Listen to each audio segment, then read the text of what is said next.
Students good morning. കഴിഞ്ഞ എപ്പിസോഡിൽ നമ്മൾ ഡബിൾ എൻട്രി പ്രിൻസിപ്പിളിന്റെ അക്കൗണ്ടൻസിന്റെ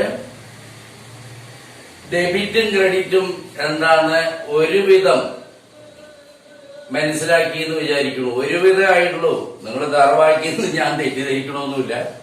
ഒരുവിധം ക്ലിയർ ആക്കിയിട്ടുണ്ട്. അത് ഇനി പ്രോബ്ലം ചെയ്യുമ്പോൾ കൂടുതൽ മനസ്സിലാകും. ഇതേ റിപ്പീറ്റ് ചെയ്തുകൊണ്ടിരുന്നാലും നമുക്ക് കൺഫ്യൂഷൻ കൂടുകയുള്ളൂ. വെറുതെ ഇടത് ഭാഗം വലത് ഭാഗം എന്നൊക്കെ പറഞ്ഞുകൊണ്ട്. എന്നാലും ഒരിക്കൽ കൂടി ചെറുതായി പറയാം. ഡെബിറ്റ് എന്ന് പറഞ്ഞാൽ ഇടത് ഭാഗത്ത് എഴുതുക, ക്രെഡിറ്റ് എന്ന് പറഞ്ഞാൽ വലത് ഭാഗത്ത് എഴുതുക. Debit means to write something on the left hand side. Credit means to write something on the right hand side. Understand that only. ഇനിയിപ്പോ പറയാനുള്ളത് ബിസിനസിന്റെ ഇടപാടുകൾ എപ്പോഴാണ് തുടങ്ങുന്നത്? ഒന്നുമില്ല, അത് വളരെ സിമ്പിളായിട്ട് മനസ്സിലാക്കി തരാൻ ശ്രമിക്കാം. ഒരു ബിസിനസ്മാൻ ഇല്ലെങ്കിൽ ബിസിനസ് തുടങ്ങാൻ ഉദ്ദേശിക്കുന്ന ഒരു വ്യക്തി ബിസിനസ് തുടങ്ങാമെന്ന് ഐഡിയ ഉണ്ടായി പ്ലാൻ ഇട്ട് ബിസിനസ്സിലേക്കുള്ള ആ മൂലധനം ഇന്നതരം ബിസിനസ് ആണ് എന്നൊക്കെ അയാൾ തീരുമാനിച്ചിട്ട് മൂലധനം മുടക്കുന്നതോട് കൂടിയിട്ടാണ് ബിസിനസിന്റെ ഇടപാട് തുടങ്ങുന്നത്. The first transaction of the business is investing capital in the business by the proprietor or by the businessman. അയാളുടെ മൂലധനം മുടക്കുന്നതാണ് ആദ്യത്തെ ട്രാൻസാക്ഷൻ. അതിനെന്താ പറയുക? ക്യാപിറ്റൽ. മൂലധനത്തിന് എന്താ പറയുന്നത്? ക്യാപിറ്റൽ. ക്യാപിറ്റൽ മുടക്കുന്നതാണ് ആദ്യത്തെ ഇടപാട്. ക്യാപിറ്റൽ മുടക്കുമ്പോ അതില് ചെറുതായി ചില അഡ്ജസ്റ്റ്മെന്റുകളൊക്കെ മനസ്സിലാക്കണ്ടേ. എന്താ ചെറുതായിട്ട്? ഒരു ബിസിനസ് ഇതിപ്പോ 3ാം ക്ലാസ് 2ാം ക്ലാസ് ഒക്കെ പഠിച്ച എത്രയോ കോടികൾ മുടക്കിയ ബിസിനസ്മാനൊക്കെ അത് അറിയും. പക്ഷെ ഇത് എന്തായാലും പറയുക, നമ്മള് പഠിക്കുമ്പോ പുസ്തകത്തിൽ കൂടെ പഠിക്കുമ്പോ കോളേജിലോ സ്കൂളിലോ പഠിക്കുമ്പോ എന്തൊക്കെയോ അത് കൺഫ്യൂഷനായി ഒരു ജാതി മനസ്സിലാക്കി പോണു കുട്ടികള്. അതിന് വളരെ സിമ്പിളായിട്ട് നമുക്ക് അത് പറയുകയാണെങ്കിൽ ബിസിനസ്മാൻ ബിസിനസിന്റെ കണക്ക് വേറെ, ബിസിനസ്മാന്റെ പേഴ്സണൽ അക്കൗണ്ട് വേറെ. അപ്പൊ ബിസിനസ്മാൻ ബിസിനസ്സിലേക്ക് മൂലധനം മുടക്കുമ്പോൾ അത് ബിസിനസിന്റെ കണക്കിലേക്ക് വരുന്ന പോലെ, അത് മുതലാളിന്റെ പൈസയാണെങ്കിലും അത് ആ ബിസിനസ്മാന്റെ പൈസയാണെങ്കിലും അയാളുടെ പേഴ്സണൽ അക്കൗണ്ടിൽ അത് മിങ്കിൾ ചെയ്യാൻ പറ്റില്ല. അയാളുടെ പേഴ്സണൽ അക്കൗണ്ട് വേറെ, ബിസിനസിന്റെ കണക്ക് വേറെ എന്ന് മനസ്സിലാക്കാനേ ഉള്ളൂ. അത് ബിസിനസ് ചെയ്ത എത്രയോ ഒരു വിദ്യാഭ്യാസം ഇല്ലാത്തവർക്ക് പോലും കോടികളുടെ ബിസിനസ് അവരൊക്കെ ചെയ്യും. ആ കാര്യമൊക്കെ അറിയാം. അതിന്റെ കണക്ക് വേറെ മെയിൻറ്റെയിൻ ചെയ്യുന്നുള്ളതാണ് അതിന്റെ അർത്ഥം. ഉദാഹരണം, ഒരാൾ 1 ലക്ഷം രൂപ മുടക്കാണ് ബിസിനസ്സിന്. അപ്പൊ 1 ലക്ഷം രൂപ ബിസിനസ്സിലേക്ക് വന്നു എന്ന് എഴുതണം. വേറൊരു എളുപ്പ വഴി, അയാള് തന്നെ അക്കൗണ്ട് മെയിൻറ്റെയിൻ ചെയ്യാണെന്ന് കൂട്ടിക്കോളൂ. Because he knows how to maintain accounts and he himself maintains the account. At that time, he himself treat him as a third person.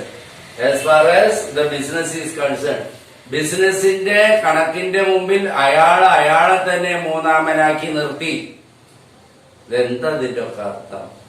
ബിസിനസിന്റെ കണക്കിന്റെ മുമ്പിൽ അയാളെ തന്നെ മൂന്നാമനാക്കി നിർത്തി. ഈ കൺഫ്യൂഷനൊക്കെ ഞങ്ങൾക്കും എല്ലാവർക്കും ഉണ്ടായിരുന്നു. എന്താ മൂന്നാമൻ? അയാളുടെ തന്നെയല്ലേ ബിസിനസ് എന്ന് ചോദിച്ചാൽ, ബിസിനസിന്റെ കണക്ക് വേറെ, ബിസിനസ്മാന്റെ വ്യക്തിപരമായ കാര്യങ്ങൾ വേറെ. വ്യക്തിപരമായ കാര്യത്തിൽ ഈ ബിസിനസിന്റെ കണക്ക് കൂട്ടാൻ പാടില്ല എന്നുള്ളതാണ് ഇതിന്റെ ചുരുക്കം. നോക്കൂ, അപ്പൊ ബിസിനസിന്റെ കണക്കിലേക്ക് ബിസിനസ്മാൻ ഒരു രാജൻ എന്ന് കൂട്ടിക്കോളും. രാജൻ 1 ലക്ഷം രൂപ ബിസിനസ്സിലേക്ക് അയാളുടെ ബിസിനസ്സിലേക്ക് മുടക്കി. അപ്പൊ രാജൻ തന്നെയാ അക്കൗണ്ട് എഴുതണത്. ഇതൊന്നും മനസ്സിലാക്കിയാലേ രാജൻ അക്കൗണ്ട് എഴുതുമ്പോ ആ ബിസിനസിന്റെ കണക്കിലേക്ക് രാജൻ 1 ലക്ഷം രൂപ തന്നു എന്ന് ബിസിനസിന്റെ കണക്കെഴുതുന്ന രാജൻ തന്നെ അക്കൗണ്ട് എഴുതണം. ഇതെങ്ങനെയുണ്ട്? രാജൻ അക്കൗണ്ട് മെയിൻറ്റെയിൻ ചെയ്യുകയാണെങ്കിലും രാജൻ തന്നെ എഴുതാണ്. രാജന്റെ പക്കൽ നിന്ന് രാജൻ എന്നുള്ള ആ ബിസിനസ്മാൻ ഓണറിന്റെ പ്രൊപ്പറേറ്ററിന്റെ പക്കൽ നിന്ന് 1,00,000 രൂപ ബിസിനസ്സിലേക്ക് വന്നു. മനസ്സിലായോ? അതാണ് business and the business man is separate. Business is an artificial person created by law. It has no legal entity എന്ന് പറയുന്നത് ഒന്നുമില്ല. ബിസിനസ് വേറെ, ബിസിനസ്മാന്റെ പേഴ്സണൽ അക്കൗണ്ട് വേറെ. ബിസിനസിന്റെ കണക്കിൽ അയാളുടെ പേഴ്സണൽ അക്കൗണ്ട് ഒന്നും പറയില്ല. അയാളുടെ തന്നെയല്ലേ ബിസിനസ്. അതിന്റെ കണക്ക് എഴുതിയിട്ടില്ലെങ്കിൽ എന്താ? അയാൾ ഒരു തേർഡ് പേഴ്സൺ ആക്കി നിർത്തണം. ബിസിനസ് ഒരു ജീവനുള്ള മനുഷ്യനെ പോലെയാണ് നിയമപ്രകാരം കണക്കാക്കിയിരിക്കുന്നത്. അപ്പോ ബിസിനസിന്റെ കണക്കിലേക്ക് രാജൻ 1,00,000 രൂപ തന്നു എന്നുള്ളത് കണക്കെഴുതണം. അതാണ് business and business man is separate എന്ന് പറയുന്നത്. ബിസിനസ് വേറെ, ബിസിനസ്മാന്റെ പേഴ്സണൽ അക്കൗണ്ട് വേറെ. ഇത്രയും മനസ്സിലാക്കാനുള്ളൂ. അതിന് വല്ലാതെ ആലോചിച്ച് കൺഫ്യൂഷനാക്കൊന്നും വേണ്ട. കണക്ക് കഴിയുമ്പോ ഇനിയും മനസ്സിലാവും. ഇനി നോക്കിക്കോളൂ. അപ്പൊ മൂലധനം മുടക്കുമ്പോൾ ബിസിനസ്സിലേക്ക് 1,00,000 രൂപ വന്നു. അതിന് മൂലധനം എന്ന് പറയും. 1,00,000 രൂപ മൂലധനം വന്നു. അതോടുകൂടി എന്താ? ബിസിനസിന്റെ ലൈബിലിറ്റി കൂടുന്നു.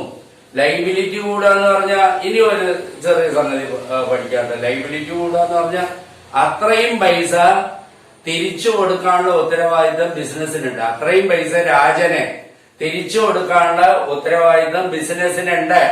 അതെന്താണെന്നറിയോ? അയാൾ കുറെ കഴിഞ്ഞാൽ കുറെ ബിസിനസ് ഡെവലപ്പ് ആയിട്ട് പ്രോഫിറ്റോ കിട്ടി ഹൈ ലെവലിലാകുമ്പോ അയാൾ മുടക്കി 1,00,000 രൂപ തിരിച്ചെടുക്കും. മനസ്സിലായോ? അപ്പൊ അത് തിരിച്ചു കൊടുക്കാനുള്ള ലൈബിലിറ്റി ബിസിനസിന് ഉണ്ടെന്നാണ് പഠിപ്പിക്കുമ്പോ നമ്മള് മനസ്സിലാക്കേണ്ടത്. അയാളത് തിരിച്ചെടുക്കും. അതാ ലൈബിലിറ്റി എന്ന് പറയുന്നത്. അതേപോലെ ബിസിനസിന്റെ ഇടയ്ക്ക് പൈസ ഒരു 5,000 7,000 പേഴ്സണൽ ആവശ്യത്തിന് വിഡ്രോ ചെയ്യുമ്പോൾ അതും കണക്കെഴുതണം. രാജൻ തന്നെയാണ് വിഡ്രോ ചെയ്യണത്, രാജൻ തന്നെയാണ് കണക്കെഴുതണതും. അപ്പൊ അതും രാജൻ 7,000 രൂപ വ്യക്തിപരമായ കാര്യത്തിന് വേണ്ടി വിഡ്രോ ചെയ്തിട്ടുണ്ടെന്ന് എഴുതണം. മനസ്സിലായോ? ഇല്ലെങ്കിൽ പൈസയൊക്കെ എവിടെ നിന്ന് നോക്കിയൊക്കെ ദൂർത്തടിച്ചു പോയിട്ടുണ്ടാവും. രാജൻ വ്യക്തിപരമായ കാര്യത്തിനെടുക്കണ പൈസയൊന്നും കണക്ക് വെക്കില്ല എന്ന് പറഞ്ഞാൽ ബിസിനസ് പൊടിയില്ലേ? അത്രയേ ഉള്ളൂ സംഗതി. മനസ്സിലായോ? അപ്പൊ അതും എഴുതണം. മൂലധനം മുടക്കുമ്പോൾ എഴുതണം. അയാൾ വിഡ്രോ ചെയ്യുമ്പോൾ എഴുതണം. കുറെ കൊല്ലം കഴിഞ്ഞിട്ടോ 1 കൊല്ലം കഴിഞ്ഞിട്ടോ 6 മാസം കഴിഞ്ഞിട്ടോ ആ ക്യാപിറ്റൽ പിൻവലിക്കുകയാണെങ്കിൽ അതും എഴുതണം. ഇതൊക്കെ തന്നെയാണ് കാര്യം. പിന്നെ ബിസിനസ്സിലുള്ള ഗൂഡ്സോ വേറെ വല്ലതും അയാൾ വീട്ടാവശ്യത്തിന് വേണ്ടി വിഡ്രോ ചെയ്തിട്ട് പോവുകയാണെങ്കിൽ, വിഡ്രോ ചെയ്യാന്ന് പറഞ്ഞാൽ പിൻവലിക്കുക, ബിസിനസ്സിൽ നിന്ന് എടുത്തുകൊണ്ട് പോവുക. പിൻവലിക്കുക എന്ന് പറഞ്ഞാൽ അതൊക്കെ തന്നെയാണ്. എടുത്തുകൊണ്ട് പോകുമ്പോൾ അതിന്റെ കണക്ക് എഴുതണം. ഇപ്പൊ ഏതാണ്ടൊക്കെ മനസ്സിലായിട്ടുണ്ടാവും. ഇത്രയും മനസ്സിലാക്കാനുള്ളൂ. അല്ലാതെ വലിയ കാര്യമായിട്ട് വലിയ സാഹിത്യത്തിൽ പറയുമ്പോൾ ഇത് കൺഫ്യൂഷൻ ആകുള്ളൂ. ഇപ്പൊ എന്താ പഠിച്ച്? ബിസിനസ്സിലേക്ക് ബിസിനസ്മാൻ മൂലധനം മുടക്കുമ്പോ അതിന്റെ കണക്ക് എഴുതണം.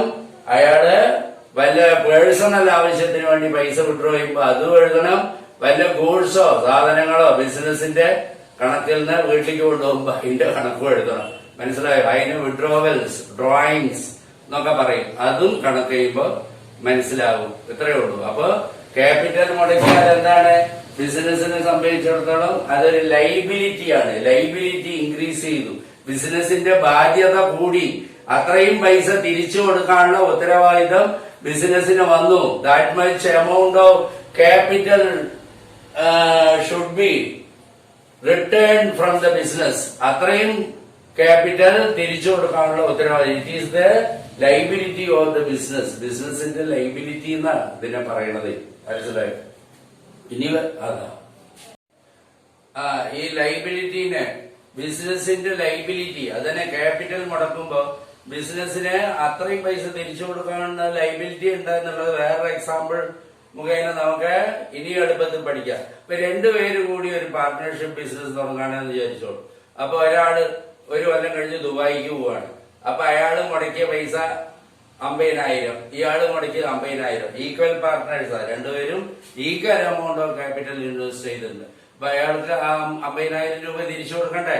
ആ ബിസിനസ്സിൽ നിന്ന് എടുത്തു കൊടുക്കണമല്ലോ. അതാണ് ബിസിനസിനെ സംബന്ധിച്ചിടത്തോളം ക്യാപിറ്റൽ മുടക്കിയാൽ അത് ആ ഓണറിനെ, ഓണർ ഓഫ് ദ ബിസിനസ്, പ്രൊപ്പറേറ്റർക്ക് മുടക്കിയ മുതലാളിക്ക് തിരിച്ചു കൊടുക്കാനുള്ള ലൈബിലിറ്റി ഉണ്ടെന്ന് പറയുന്നത്. അപ്പൊ അത് തിരിച്ചു കൊടുക്കണം. ബിസിനസ്സിൽ നിന്ന് എടുത്തു കൊടുക്കണം. അത്രയും മനസ്സിലാക്കണ്ടോ? ഇനി കണക്ക് ചെയ്യുമ്പോ വീണ്ടും വീണ്ടും പ്രോബ്ലംസ് ചെയ്യുമ്പോൾ ഇങ്ങനെ മനസ്സിലാവും. അത്രയും മനസ്സിലാക്കേണ്ടുള്ളൂ. അതെന്തിനാ തിരിച്ചു കൊടുക്കണമെന്ന് അയാളുടെ പൈസ തിരിച്ചു കൊടുക്കണ്ടേ അയാൾ പോകുമ്പോ. അത്രേ ഉള്ളൂ അതില് മനസ്സിലാക്കാണ്ട്. അതാ ക്യാപിറ്റൽ എന്ന് പറഞ്ഞാൽ അതൊരു ബിസിനസിന്റെ ലൈബിലിറ്റി ആണ് എന്ന് പറയുന്നത്. ക്യാപിറ്റലിനെ സംബന്ധിച്ചിടത്തോളം അത്രേ ഉള്ളൂ. ഇനി ഈ ക്യാപിറ്റൽ മുടക്കി നമ്മൾ എന്താ വാങ്ങണത്? വിറ്റഴിക്കാനുള്ള ഗൂഡ്സ് വാങ്ങാണ്. ഗൂഡ്സ് കുറെ രൂപയ്ക്ക് ഗൂഡ്സ് വാങ്ങാണ്. ആ ഗൂഡ്സ് ബിസിനസിനെ സംബന്ധിച്ചിടത്തോളം ഏത് അക്കൗണ്ട് പെടുന്നു? അസറ്റ് അക്കൗണ്ട് പെടുന്നു. അസറ്റ് എന്ന് പറഞ്ഞാൽ ബിസിനസിന്റെ മുതല്. ഗൂഡ്സ് വാങ്ങി. പിന്നെ എന്താ വാങ്ങിയത്? കുറെ ഫർണിച്ചർ വാങ്ങി. Goods, furniture. പിന്നെ മെഷീനറി വാങ്ങി.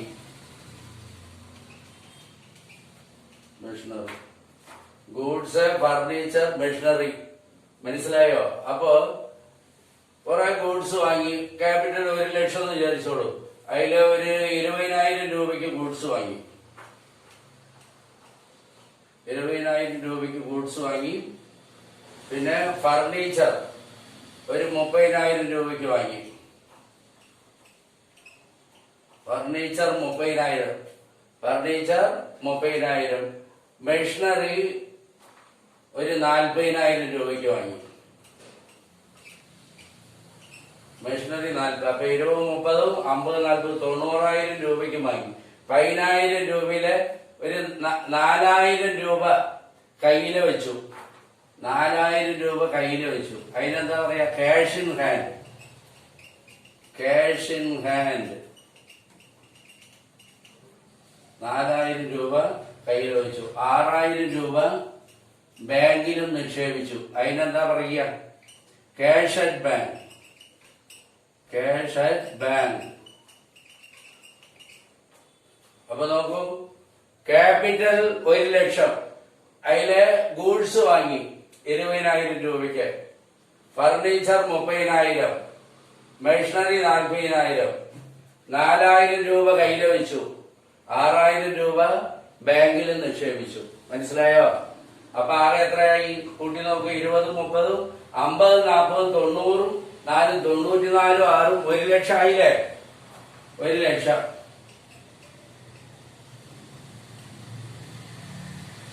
1,00,000 രൂപ. ക്യാപിറ്റൽ മുടക്കിയ എത്ര? അത് 1,00,000. ക്യാപിറ്റൽ 1,00,000. ആ ക്യാപിറ്റൽ മുടക്കി വാങ്ങിയ അസറ്റ് 90,000. ബാക്കി പൈസ 4,000 കയ്യിലുണ്ട്. 6,000 ബാങ്കിൽ നിക്ഷേപിച്ചു. അപ്പൊ 1,00,000 ഈക്വലായി. അതാണ് ക്യാപിറ്റൽ മൂലധനം ഇസിക്കൽ ടു ടോട്ടൽ അസറ്റ്സ് എന്ന് പറയുന്നത്.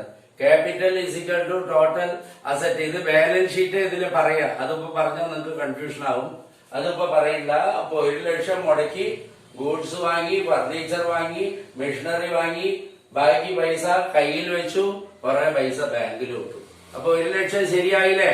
അത്രയും ഇപ്പൊ മനസ്സിലാക്കേണ്ടുള്ളൂ. അപ്പൊ ആദ്യം പറഞ്ഞ ഡെബിറ്റ്, ക്രെഡിറ്റ്, പിന്നെന്താണ്?